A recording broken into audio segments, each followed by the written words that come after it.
Well, hello there. Welcome back to Jameson's Repair Shop. I finally getting the start on the rust repairs on this Ranchero. So first thing on the agenda, I want to work on this corner here. And this corner is made up of the Valance, and then there's an inner box, which I showed in the bumper removal video, and it's rusted out, so I'll need access to it um, in order to do the repairs in it. Also, I have my little pointer here, and actually I made that myself. So it's an awl that I made. I'll make a video on that at some point. But anyway, so this is one piece. This whole valance that goes across the back. I was going to take it off, but it's not rusted beyond like this area here, and you'll see where I kind of did some markings for bends, and just my own reference.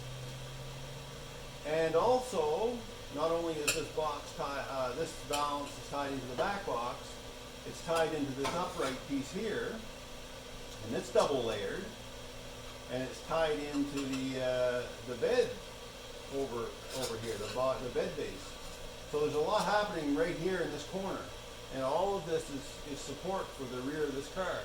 There's the rear mount is right behind where the yellow tape is on this taper. So what I'm doing right now, I'm setting up to just do a little template of a tape to make this piece, because I have a piece of right here. I have a piece of 18 gauge. You can see where I started marking it off, but that's going to go. I have a piece of 18 gauge steel, and this whole piece comes right over to the edge. And I can't really get the steel any closer than that, but I can leave a little bit on. So what I'm going to do is put the steel in place after I get this made. Once I get this made, I'll bend the steel to the shape of this valance in this corner here. And this is not a 90. This is actually laid back some, so it's more like 85 degrees that way.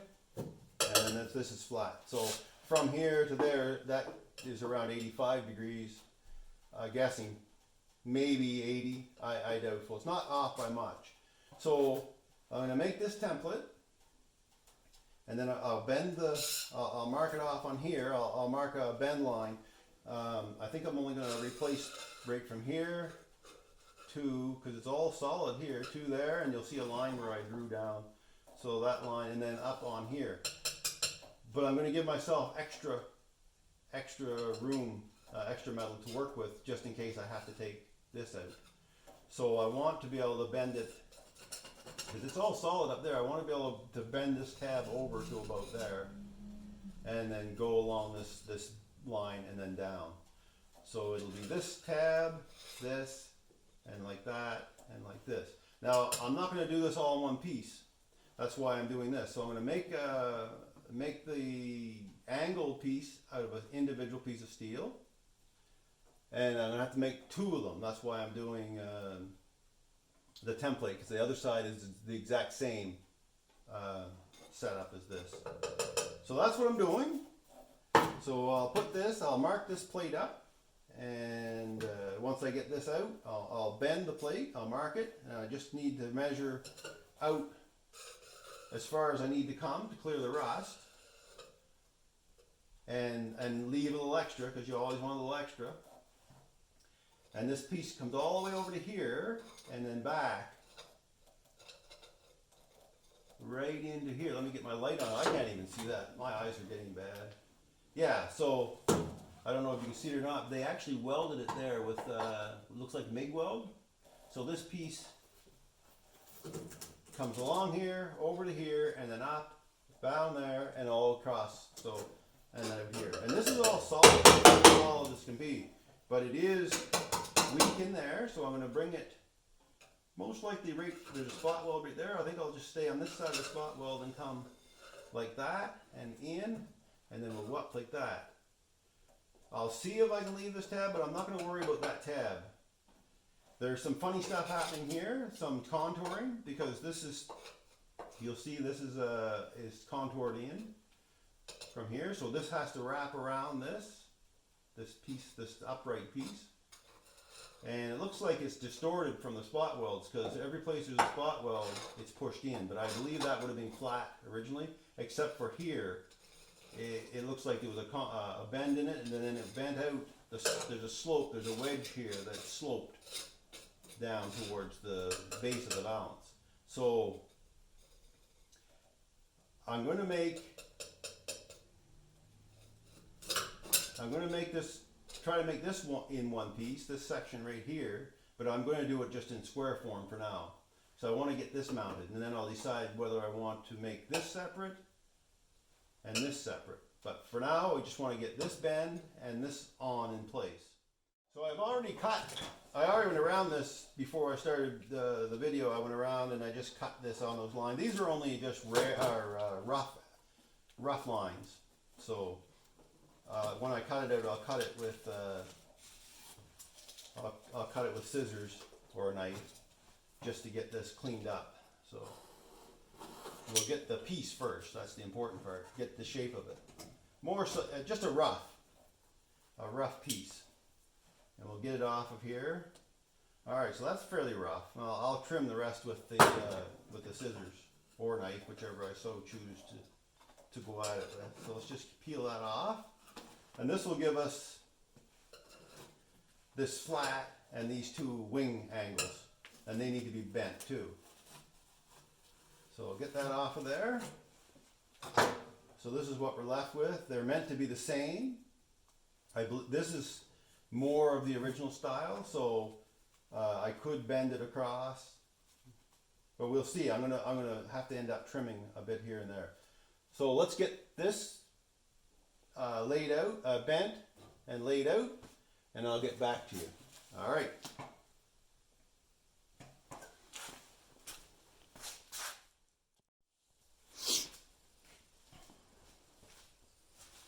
Okay, I've got the piece of 18 gauge mounted in. Hopefully you can see me talking.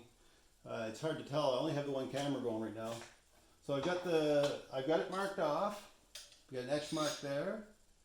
I used one of these Sharpies to give me a little bit of a background to work with. Got it in my handy dandy redneck brake, a sheet metal brake, 2 pieces of angle iron with some clamps and in the vise. And I'm going to bend this over, and what I will need is a hammer, and I've got one right here, just to tap it into place to help it along. So let's get at her, and once we get this bend, I'll lay out the template that I made on it. I left 3 inches, just so you know, 3 inches here to the bend. This will be the bottom of on the valance. So it'll be out like this, and this will be facing upward, and the piece that we're going to be putting in will be right about here. I have to allow for enough metal to go over to that side there. Anyway, let's get her bent. So, I guess, put the hands on it. I was looking for something to support it with, but this will work. It's only 18 gauge.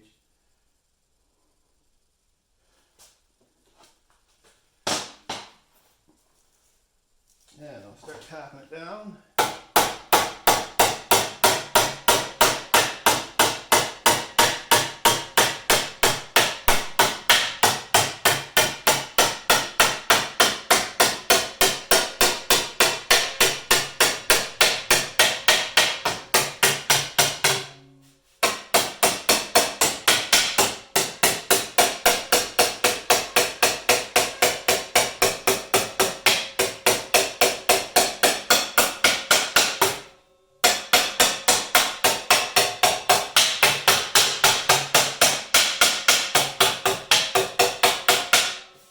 That's not the best hammer for doing that. It's got too much crown on it. It actually has left little dents in it, but I'll have to tap those out after.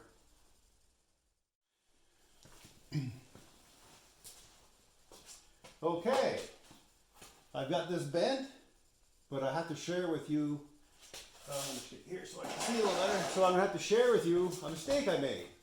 So right off the gate, first thing up, piece of 18 gauge, I have it bent. Sort of on the, not quite, I'll try, it doesn't really matter now because I have to redo it. So what I didn't do I didn't draw on my my template, so I bent it before I drew it on. So hey, I could still do it. I mean, I could tuck it in there, but the idea is that I make this piece first and then bend the steel. So I guess I could salvage it if I just make this piece, and I could mount it on there. Yeah, let's do that. I think that'll be a good recovery from this blunder, because it really doesn't need to be marked as long as I have this piece, because it's just going to fit. This piece is just going to fit on here, but it has to fit in as if it was on the vehicle, and this will have to be the right angle. So I'll have to offer it up to the car to make sure this angle is like 85 to 90, whatever it is, that angle. And then I'll make a piece like that, and I'll save this. This will be good. Thanks for the help. All right, I'll get a piece made up like this, and then we can offer it up to here, and then actually weld it on once it's made, and it fits right and it looks right. And then we'll cut out the back side where this goes on, and then we'll weld in the back side. We'll salvage that piece. All right, we'll get back to you. I'm a little happier now because I was a little worried I made a mistake there. Okay.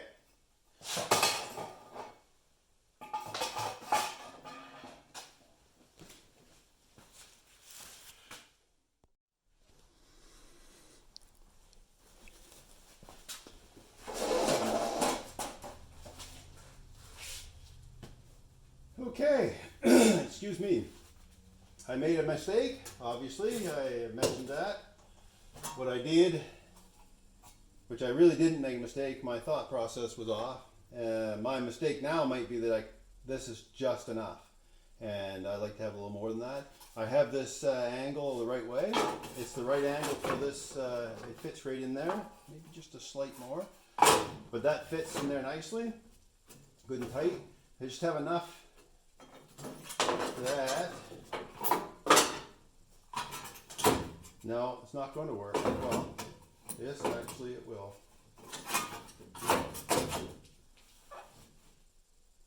I need to get another chunk of steel. Anyway. Okay, let's deal with this piece right here. This will be a test fit for it. Actually, I can make this work. It'll be way out here though. Yeah. Alright, so I have enough of this, but I can't use any more. So if I bring this all the way out, this will give me enough to bring it up here. Alright. My mistake? Hey, I make them. But what I'm doing right now is I want to make sure that this fits in properly, and it's not fitting right yet. So this has to fit nice, reasonably comfortable in this spot right here. So these wings, and you notice they're on an angle because these are on a bit of an angle. You'll see where I marked the crowns of them. And I allowed for the bend outside of that again. So I'll just take these and I'm just going to straighten them out a little bit here. It's not a lot to work with, so it's a bit cumbersome. There we go. That's a little bit. And that's a little bit. So let's see how well that fits in. So it's going to need some trimming. This needs to be trimmed. So in order for these wings to fit down in there nice. This will have to be cut off there some. And the same on the other side. The top seems to be fine. If I can just get it to, this corner will have to come off. So there's some trimming. So I'll get a pair of hand shears, take little bits off at a time, and we'll see if we can get it to fit in. Alright, oh yeah, and I put a little reference mark, so that's where the center line is for this project. So once I get this fitting in there nicely, I can weld it on that plate. I'll have to measure over since I cut this chunk out of here. So that my steel is buried away. I have to move a whole bunch of stuff, and I didn't want to do that right now. So I'm going to have to cut some off here, the length, because there's still going to be lots to go. I only need to come to here. Anyway, get her done.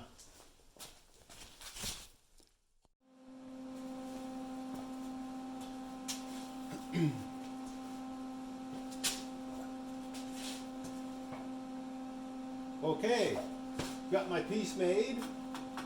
I've got my my angle to the angle of that, I'm going to have to kind of just push it back some when I go to tack this on, because I don't have any way to clamp it there. I could drill a hole, put a cleco in, I suppose.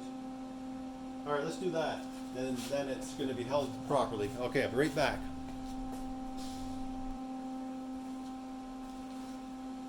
Alright, back again. Can't find my clecos. I rearranged the shop. I knew where everything was in the state of disorder it was in, but I've been rearranging. Now I can't find half the stuff. Anyway, so I'll just push it back a little and we'll tack this in place. Push it back with my hand. So that's what we're going to be doing. So you'll see I drew some lines and they correspond with the lines here. So we move it over, it'll fit over.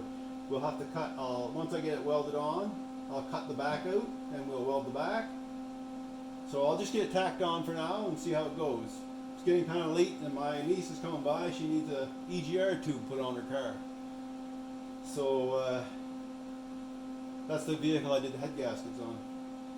And the EGR tube we broke when we did head gaskets. So I have the tubes in now, so let's go at it. So I'm going to weld this on or tack this on and I'll get right back to you there. Hang in there.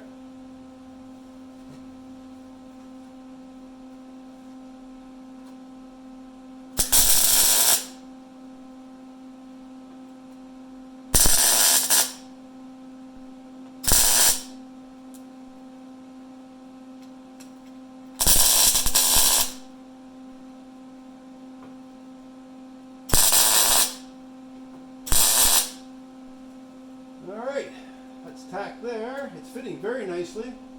So I'll give it a couple more tacks and then go ahead and weld it.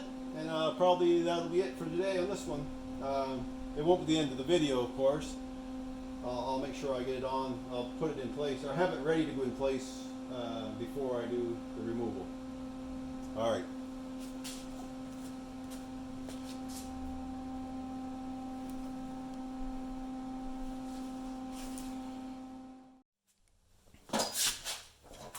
Well, that took quite a bit longer than I thought, but it's built. So that's the piece that goes in over here. It'll go in just like so, but as you can see, it's not fitting flush because right here in this area, because you can see this is swollen, so it's not going to sit down there until I get rid of all this. This area right here is, it comes out. So it's out from this piece here and it tapers out. It's like a wedge there, right? A little bit of a wedge. So I'll have to get this piece bent a little bit. This piece here will have to be cut. I may end up making a piece, or cutting it out, making a piece for that. Because when I cut this, if I cut this, it won't be long enough to come out. Because it is a bit of an angle there. But this isn't bad. Yeah. I'm going to have to think about how to do this. I may end up cutting this off. Because it is actually, it comes up here. I may have to cut this off, this right down to there, I think. Right about here, down. Cut it off. And work with that and then build a piece to go in there. I think that might be the best approach. Because this is all different angles. There's a whole bunch of different angles in there.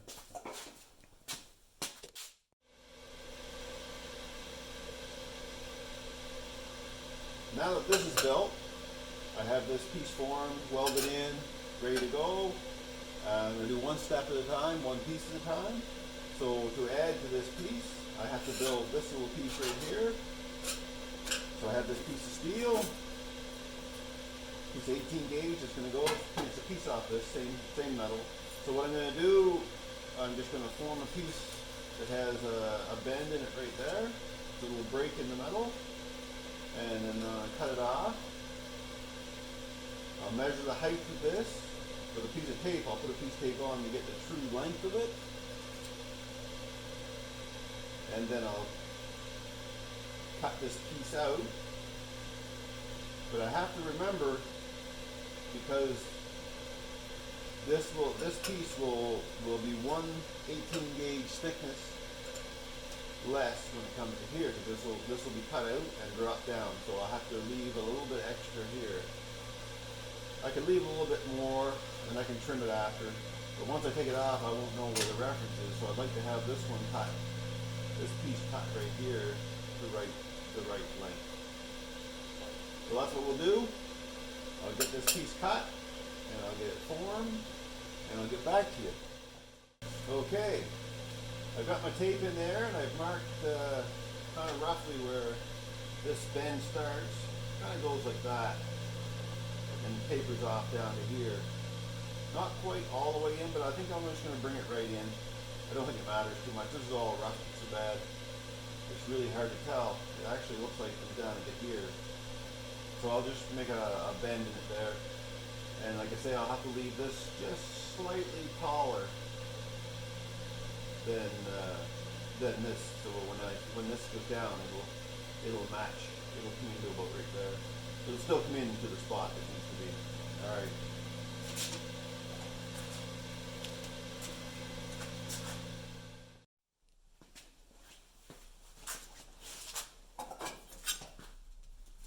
Okay, this piece is cut. I did some trimming with the grinder, just freehand, to get it to fit. You see the line where I broke it on the line a little bit, and I left a little tall on this end, just a slight bit. So the only issue I'm having right now is that in this area right here, it's all pushed out, it's all swollen from the rust. So it's not going to fit back in tight to weld it.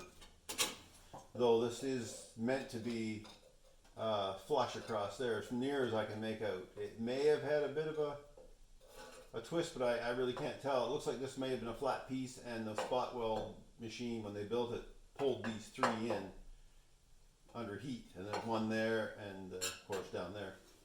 So what I'm going to do, I'm going to pull out the clecos, and by the way, I found my clecos. They were right where I put them after I did my rearranging. So I'm going to take the clecos off, and I'm going to weld this in, and then actually, because I need to build the top piece first, and this is all nice in place. Now I'm going to take it off because I'll have to cut. I want to cut this off some here. All right, but before I weld this in, I'll put it back on, and I'll do this. There's a piece up in here I want to do. All right, let's get at her.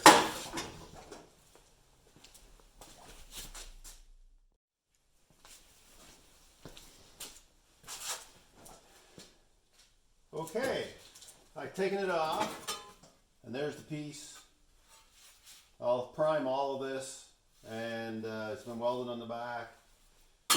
So I took it off to cut this off, and I'm going to use this piece up on here. I'm only going to, this is solid here, so I'm only going to come back to about there with it. If I need more, I guess I'll add a little tab on. That'll be my mistake if I didn't leave enough.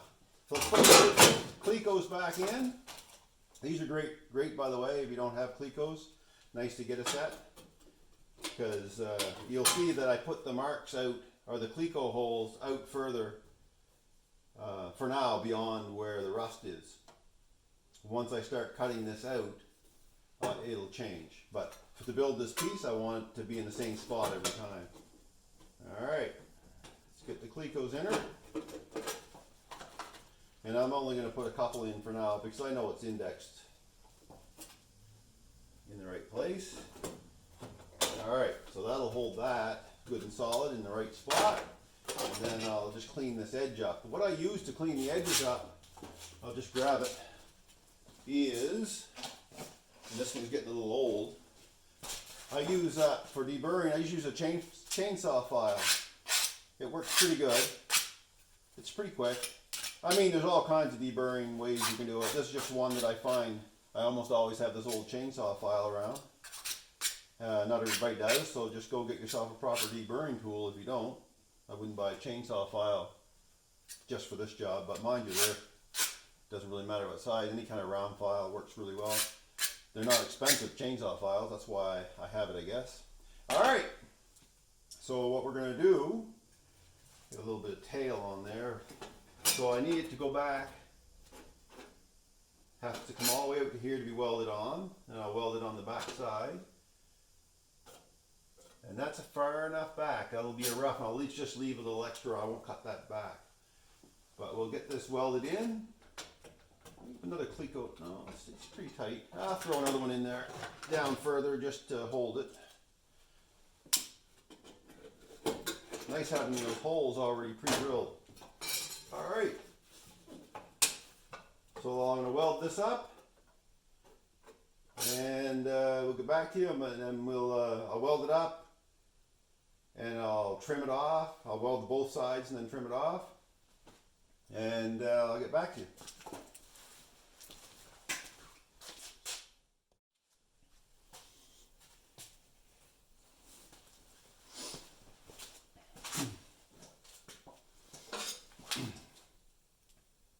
Alright, got that pad put on.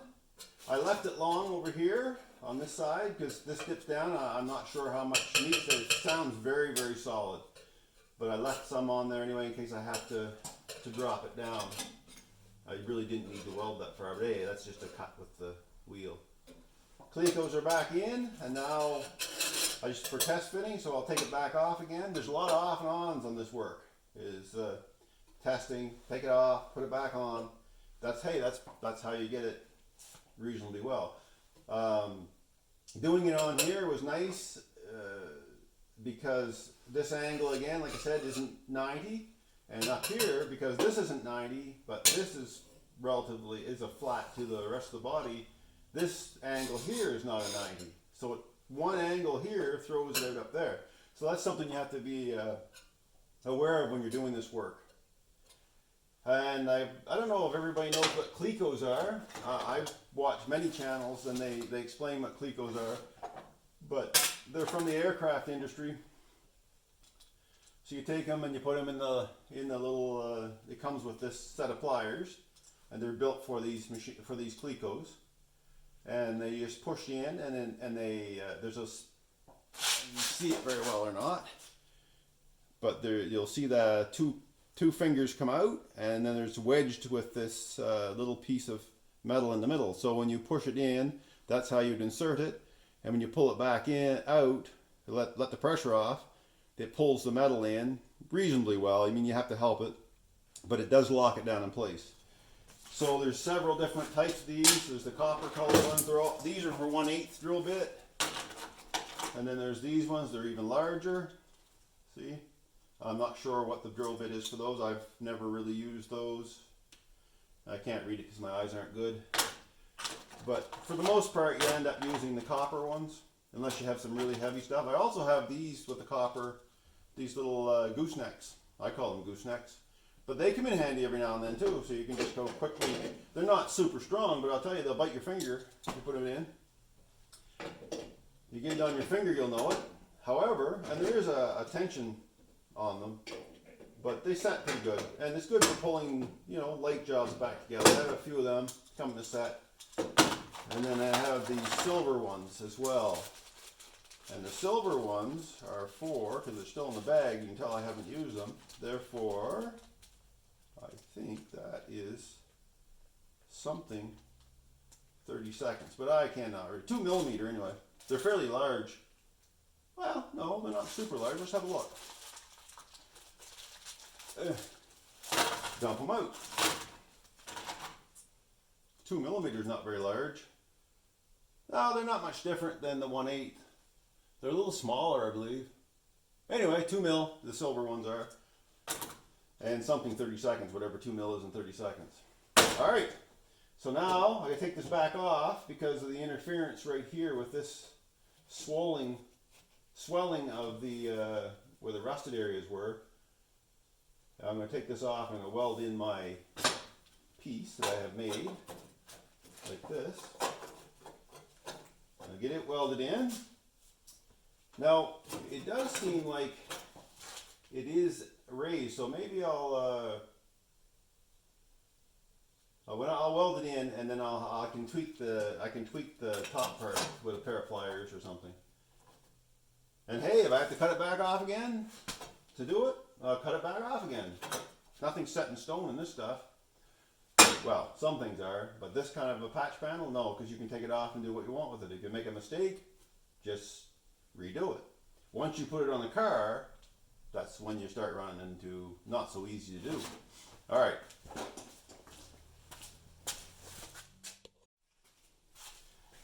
Okay, I just wanted to talk a little bit about what discs I use on my little these 90-degree grinders. These are great. If you don't have one, get one. The straight one's good too to have, these small ones. I just was changing out the disc on it, and I'm using these Roloc 3M Cubitron 2. They're great. They last a long time. They're expensive. They're pricey. But when it comes to grinding materials like sandpapers and stuff like that, cheaping out isn't going to help you any. These will go a long time, and when they get the edge worn, I just keep trimming it down till it fits in there, and then I'll use it on my smaller base. All right, get back at the grinding. So another tool I'm using today is this little handheld belt sander. Get some variety of belts. They come in different lengths of arm. This is, I'm not sure now, 10-inch or something like that. It works really well. This is an 80 grit that I'm just changing out to. It's great for hogging out tight corners. My brother-in-law gave it to me as a gift. I always was going to buy one. But my brother-in-law Dan gave it to me. And I really appreciate it. And thank you, Dan, for that. I'm really get a lot of use of that. All right, I just wanted to bring you over to my bench where I've been working to do the grinding and show you what I've been doing here. I've just filled in some of the bad spots, visible spots that needed to be filled, and I'll just give it a quick rub. I'm using this one, and I've actually used this one for in here, which comes in handy, and that's pretty much it. I did use my bigger grinder just to get it down for the smaller grinder. So let's have a quick run at this and see how it goes. Oh yeah, if you can get a hold of a piece of old railroad track, there you go. I got a few different lengths of them. They come in very handy.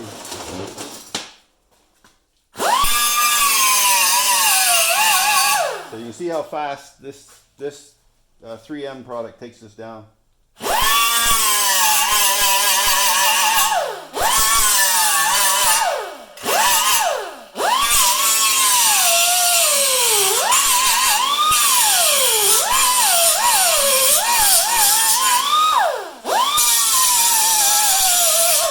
The other thing I have to say when you're using this is a really coarse, I think it's like a 36 or something like that. It's coarse, very coarse. The purple ones, I forget what the grit of them are, but it's pretty coarse. They cut really quick, so be very careful around thinner metals. 18 gauge, not too bad, but if you're working on 20 gauge, you can burn through it fairly quickly, so you have to be careful with it.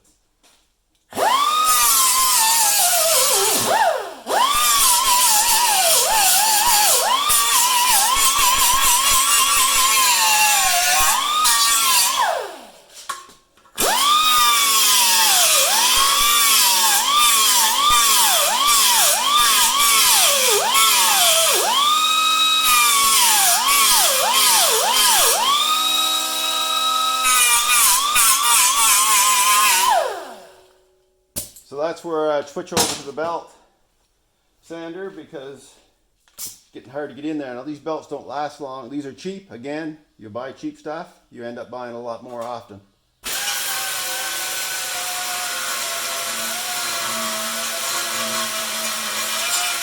Cheap consumables like these sanding belts, I mean.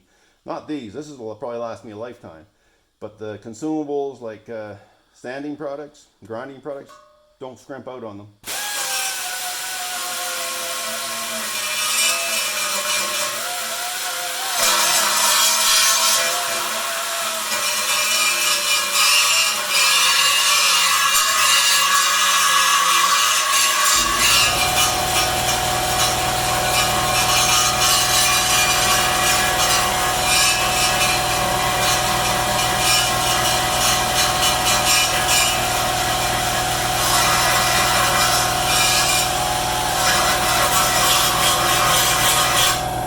Okay, I'll get back to the grinding.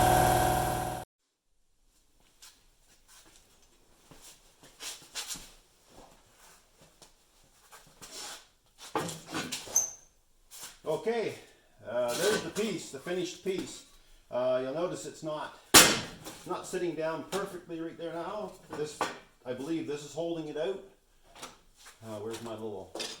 So, if this will probably need to be textured or formed in to get around this piece that comes down from the upper section. So I'll have to form it. Oops, a little bit further that way. I'll have to form it in that way to get this to sit down, and then form it in here to get it to sit down. But I'm going to do that after I redo all this. Just the things could change, and it's just sitting there. It's easy to form. So I'm going to hold off on it, but I think because there is, it looks like a seam sealer right there, that this section here will have to be, this section of the replacement part will have to be raised up and then drop back down. Like I said, it's not hard to do, so I'm just going to leave it for now. But that's it. That's my patch panel for the Ranchero Valance, rear Valance.